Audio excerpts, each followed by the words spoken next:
31 август асосгузори сулҳу ваҳдати миллӣ пешвои миллат президенти ҷумҳурии тоҷикистон муҳтарам Эмомалӣ Раҳмон ва раиси маҷлиси миллии маҷлиси олии ҷумҳурии тоҷикистон раиси шаҳри Душанбе муҳтарам Рустам Эмомалӣ бинои иловагии муассисаи таҳсилоти миёнаи умумии рақами 48 дар ноҳияи Шоҳмансурро мавриди баҳрабардорӣ қарор доданд.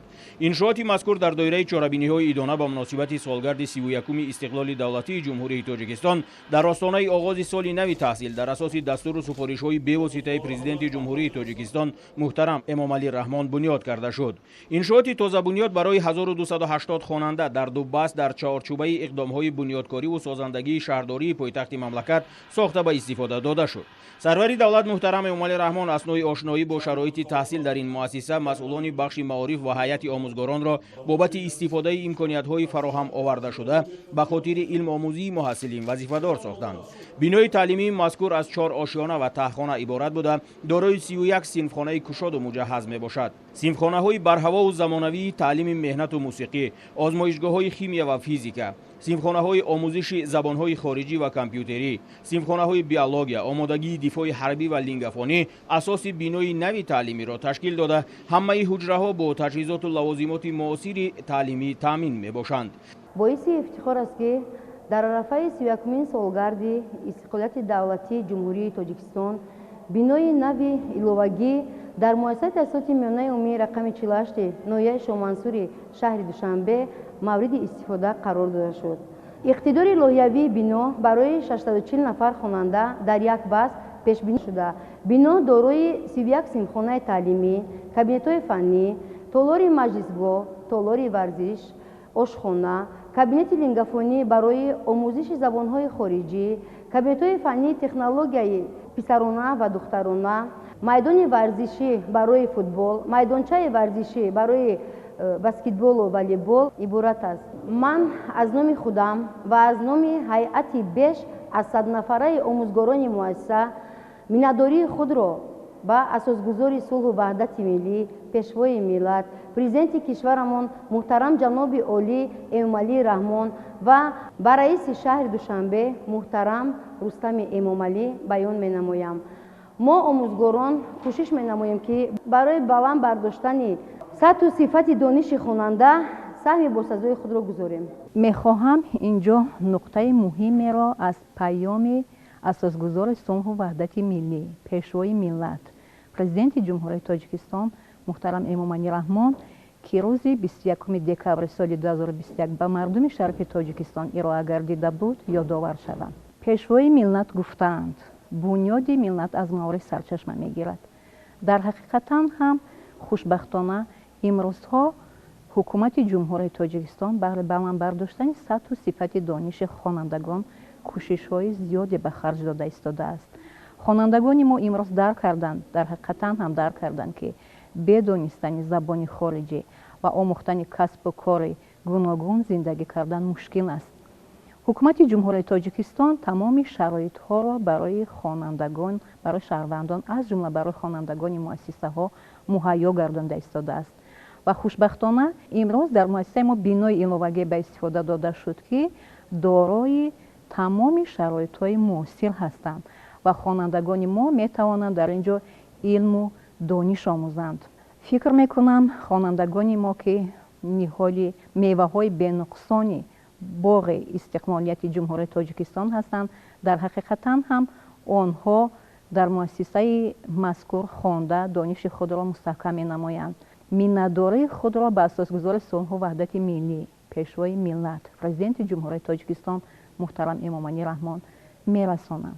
дар бинои иловагии муассисаи таҳсилоти миёнаи умумии рақами 48 инчунин толори варзишӣ бо 200 ҷойи нишаст бо беҳтарин шароити машқу тамрин, толори барҳавову замонавии маҷлисгоҳ барои 390 нафар, ошхона бо 220 ҷойи нишаст, китобхонаи мактабӣ бо фонди китобии зиёда аз 4500 адабиёти бадеӣ ва китобхонаи электронии пайваст бо шабакаи ҷаҳонии интернет бунёд шудааст. иншоот бо истифода аз масолиҳи баландсифати сохтумонӣ бо тарҳу шакли муосир ва ҷавобгӯ ба стандартҳои нави таълимӣ сохта шуда барои илмомӯзии хонандагон мувофиқу мусоид мебошад. фармоишгари бинои иловагии таълимии муассисаи давлатии раёсати сохтумони асосии мақомоти иҷроияи ҳокимияти давлатии шаҳри Душанбе ва و پودرچی جمعیتی دارای مسئولیت محدود میرساز بوده. در وقت ساختمان دوام 1 سال در آن بیشتر از 300 نفر ساختمانچی با کار تامین بودند.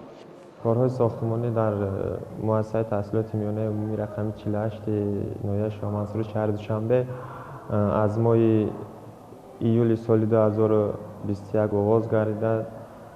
در ماه اوگوست سال 2022 در وقت معین گردیده با تمام شرایط و طلبات ساختمان به اتمام رسید. کارهای ساختمانی از جانب جمعیت دارای مسئولیت محدود میرساز به انجام رسید. سطح صفت کارهای ساختمانی تحت نظارت کارمندان ریاست ساختمان اساسی شهر دوشنبه قرار گرفته. تمام نظارت صفت بر دوش ما گذاشته شد و ما هم صدقاً کوشش به خرج دادیم که یک بینای زمانوی را به نسل آینده میراث گذاریم. دوام کارهای ساختمانی تا 300 نفر کارمندان محلی به کار جلب گردیده بودند. همه کارگران با معاش سری وقتی و خوراک گرم تامین بودند. بنا از 4 آشیانه و تخانه عبارت بوده، دارای سیمخانه‌های زمانوی از جمله سیمخانه‌های ابتدایی، سیمخانه‌های کامپیوتری، سیمخانه لینگافونی، لابراتوری‌های شیمیایی، بیولوژی، فیزیک، همچنین سیمخانه‌های تعلیم مهنت، موسیقی و سیمخانه‌های عمومی عبارت بودند. باعث افتخار و سرفرازی است که امروز با دستگیری پیشوای معظم ملت و رئیس شهرمان محترم رستم امامعلی بینای نوی علاوگی مؤسسه تحصیلات میانه رقم 48 را با تمام شرایط‌هایش مورد استفاده قرار دادند و همه این غمخوری‌های دستگیری‌های پیشوای ملت ما را وادار می‌سازد که در تربیت نسل نورس باز هم بیشتر و بیشتر کوشش کنیم و نسل نورس امروزه را در روحیه وطن دوستی، خویشتن‌شناسی و دوست داشتن دولت تربیت نماییم. پیشوای ملت محترم امامعلی رحمان ضمن بازدید از مؤسسه به صفت کارهای ساختمانی بهای بلند داده تاکیداً ابراز داشتند که معارف در سیاست حکومت جمهوری تاجیکستان مقام شایسته کسب نموده است. ضمناً از نسل نورس تنها تقاضا می‌گردد که از امکانیت‌های موجوده مقصدناک استفاده برند و بهر شکوفایی بیشتری سرزمین تلاش کنند. در مؤسسه تحصیلات میانه عمومی رقم 48 در ناحیه شاه منصور عین زمان 110 نفر آموزگار فعالیت می‌کنند. از تعداد عمومی معلمان 95 نفرشان را بانوان تشکیل می‌دهد. طی سالهای اخیر شرکت فعالانه محصلین این مؤسسه تعلیمی در آزمون‌های ناحیوی و شهری و جمهوریوی نیز به مشاهده رسیده دستپروران مکتب به موفقیت‌های نظررس نائل گردیده سزاوار مقام‌های افتخاری شدند. در سالهای تحصیل 2021-2022 150 نفر مکتب رقم 48 را ختم کردند و از این شماره 131 نفر شامل مؤسسه‌های عالی تعلیمی شدند که این نشان دهنده 87 از 10% ختم کنندگان را تشکیل می‌دهد. مینت‌داری خود را به اساسگذار صلح و وحدت ملی پیشوای معظم ملت پرزیدنت جمهوری تاجیکستان محترم امامعلی رحمان می‌رسانم که چنین مکتبی دارای شرایط‌های نو و زمانوی را برای ما خوانندگان مهیا نموده‌اند. سیاست خردمندانه و سازنده و معارف پرورانه پیشوای معظم ملت ما را به سوی قله‌های امید، شاهراه علم و دانش و معرفت که از اجدادمان میراث مانده است هدایت می‌نماید. فرزندان ملت تاجیک در طول تاریخ بهر انسانیت شاهکاری‌های بزرگ انجام دادند. علاوه بر این آزمون‌های گوهرباری راه اندازی نموده پیشوای معظم ملت فروغ صوفی دانایی کتاب است. علم فروغ معرفت. تاجیکستان وطن عزیز من و این سال با تشبث و پیشنهاد آن کس آزمون نوبتی تاجیکان آینه ملت از روی کتاب علامه باباجان غفورов باز چهره‌های تابناک بهر معرفی این ملت می‌آفرد. شخصاً من با دل و نیت پاک در این آزمون‌ها شرکت نموده و کامیابی‌های نظررس نائل شدم. تا امروز در المپیادهای فنی علم‌های طبیعی اشتراک نموده با شهادتنامه سرخ تحصیل نموده ایستادم. اینچنین عضو وابسته و حقیقی اکادمی خرد علم‌های اکادمی ملی علم‌های جمهوری تاجیکستان میباشم. در آزمون علم فروغ معرفت اشتراک نموده در دور ناحیه‌ای آن سزاوار جای دوم گردیده امید و باوری دارم در دورهای نهایی آن جایهای نمایان را اشغال نمایم. بنده اشتراکچی یک قطار آزمون‌های سطح جمهوری و شهری به حساب می‌روم. از فرصت مناسب استفاده برده منتداری صمیمانه خویش را به پرزیدنت جمهوری تاجیکستان محترم امامعلی رحمان و رئیس شهر دوشنبه محترم رستم امامعلی می‌رسانم که بهر ما چنین آزمون‌های سطح جمهوری و شهری را فراهم آوردند. من خود اشتراکچی دور جمهوری آزمون علم فروغ معرفت به حساب می‌روم. از روی نامیناسیون بیولوژی سزاوار جای دوم گردیدم. در آزمون دیگر تاج سر جمله هنرهاست علم که از طرف رئیس شهر رستم امامعلی پیشنهاد گردیده بود اشتراک نموده در نامیناسیون سیاحی و کشورشناسی سزاوار جای دوم گردیدم.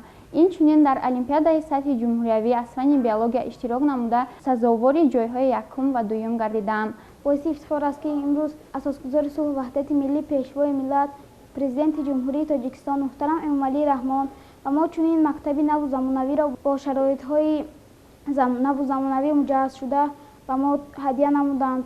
من اشتراکچی آزمون‌های گوناگون شهری میباشم. از جمله من غالب آزمون شهری زباندانی جهاندانی هستم. این چنین من سزاوار جای افتخاری در المپیادای جمهوری از فن انگلیسی شدم. این خیلی آزمون‌ها صحیح دانش ما را خیلی بلند میکند. باید گفت که مؤسسه تحصیلات میانه عمومی رقم 48 ناحیه شاه منصور شهر دوشنبه سال 1975 بنیاد گردیده در آن حدود 4000 خواننده تحصیل میکنند. مسئله نارسایی جای نشست در این مؤسسه به مشاهده میرسید. در نتیجه هدایت‌های سازنده پیشوای ملت محترم امامعلی رحمان با استفاده دادن بینای علاوگی تعلیمی این مشکلات ساکنان اطراف راه حل خود را پیدا کرد و در این درگاه شرایط مساعد علم آموزی برای خوانندگان فراهم آورده شد.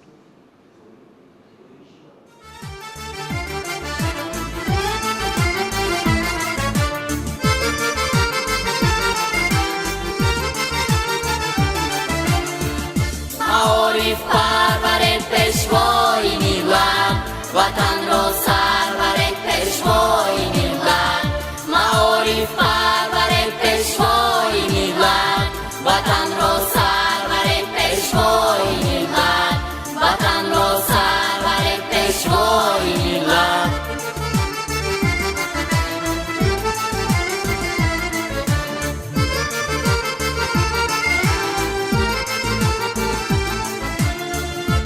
شده به عدد درگاه دانش نشان داده تا مردم راه دانش شده به عدد درگاه دانش نشان داده تا مردم راه دانش گلستانی وفا کرده وطن را که آموزه مدانم علم و فن را گلستانی وفا کرده وطن را که آموزه معارف پرورد پیشوای ملت وطن را سرورد پیشوای ملت معارف پرورد پیشوای ملت وطن را سرورد پیشوای ملت وطن را سرورد پیشوای ملت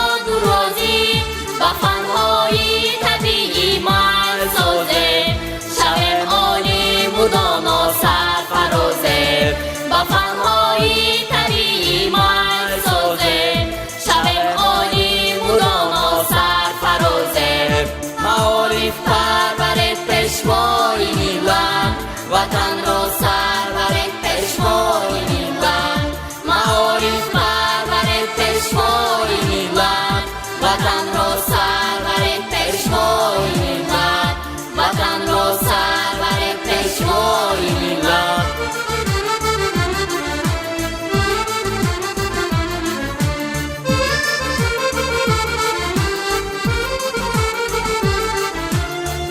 رسیده بر مراد و مقصدی خویش شیاری ما فقط بر پیش رسیده بر مراد و مقصدی